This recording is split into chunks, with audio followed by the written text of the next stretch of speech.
Welcome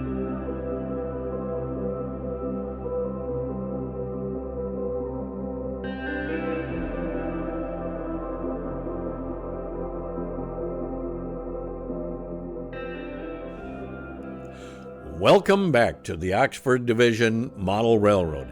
I'm Keith, your track foreman. This is video number 2 in the research series, Let's Make Google Work Harder for You.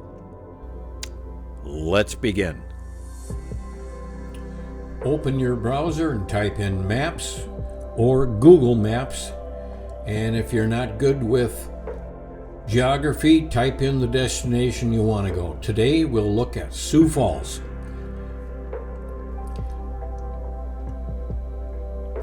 Zooming into town, the street view icon is down in the lower right hand corner, and that will give you all of the places that Google Street View sent their camera car. The blue lines indicate where they go. This is available all over the world. It puts us right down, almost downtown, and there's the BNSF station. This is a former Great Northern station. Swivel, using your mouse, swivel around the street. Look at this little building. This is perfect for a starter layout all the way to a club layout. It's narrow and it's wedge-shaped, and it's right next to the tracks. Look at the architecture on this thing. Use your mouse wheel and you can zoom in and out anywhere on the screen you want to get to the area you want to look. So some of this looks fast. I'm simply using the wheel, sliding around and looking at things. This building could be today and it's not rail served, but it would serve the purpose as a view block for your layout right on the edge of the layout. The trains go behind the building, and it makes it seem like they're traveling more distance. I guarantee if you try this, you will be amazed at the difference it looks like with your trains. Notice the architecture, and the accompanying end of the building is a different color, a different style. But it's all interesting architecture from a bygone era when they built buildings like this to last with a completely different style. Much of it is still there today.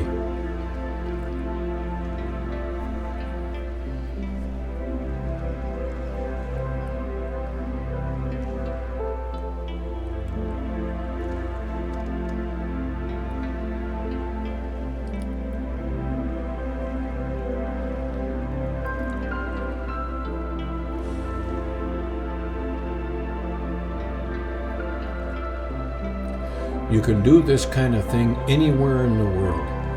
A new update to Maps is up under See More Dates. It brings up thumbs down below. And in this case, this location right here in the middle of Sioux Falls, it covers 15 years of Google Street View, a 15-year window. And it shows amazing change in that period of time. You wouldn't think it would have happened, but it did. There are at least 3 different business names and versions of this little building we're looking at. And it shows you could create your own name if you wanted, and it wouldn't be out of place. I happen to think all 3 of them are kind of nice names. There you can see how the odd shape in the back end is completely different.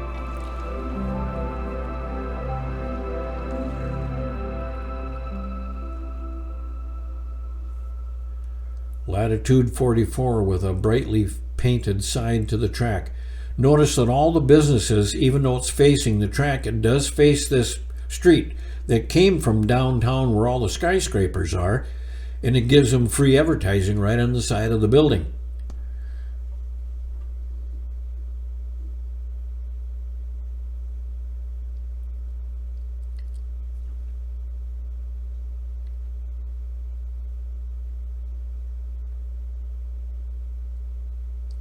Let's go back to the map by clicking that little X in the right hand upper corner, and let's go to the satellite icon.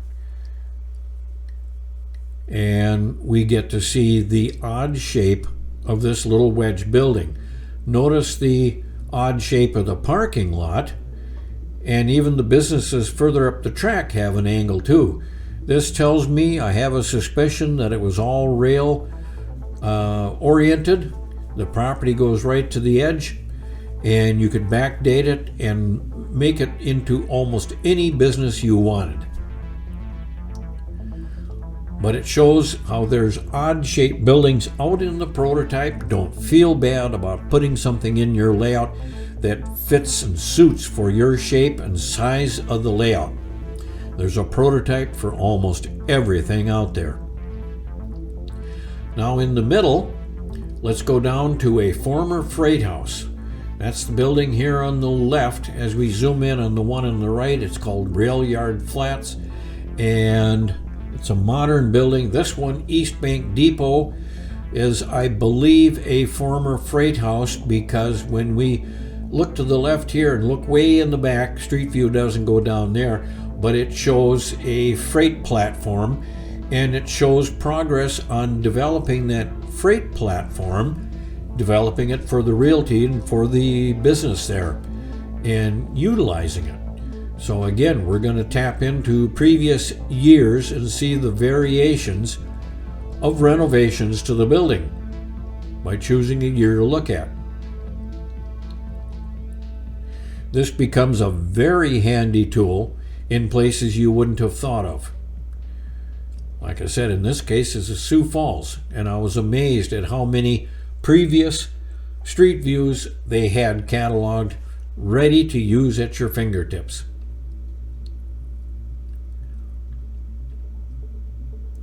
I wish it went back 50 years, but for only 15 years, it shows how things can rapidly change. Boom, there's that new building complex put in there. Didn't take long to get built in there. So if we go over here and line ourselves up with that little alley, they have a cement sidewalk there. And that was obviously a rail track, probably, and they're taking advantage of it. So if we check back in history, we go back a couple of years, and then boom, look at this. The whole new building complex on the right isn't even there. It's all cleared off, empty rail yard space. It's all dirt parking lot now. And if you go back another year, there it's all closed in. Go back another year, boom, there's the tracks. Holy cow. 1 year difference. Look at that. Back and forth. A-B comparison. With these backdated thumbs on Street View, you can do this, swiveling around town and checking things out. Use it to your advantage. Even if it inspires you to do something else, the time spent is worth it. Look at how it changed for modern. And if you look at it now, you think it was always there.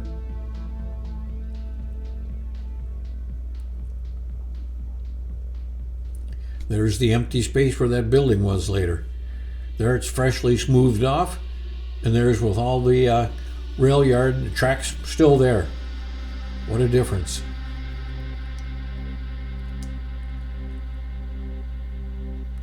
So, don't ignore what's right in front of you. You might get some answers you weren't even looking for.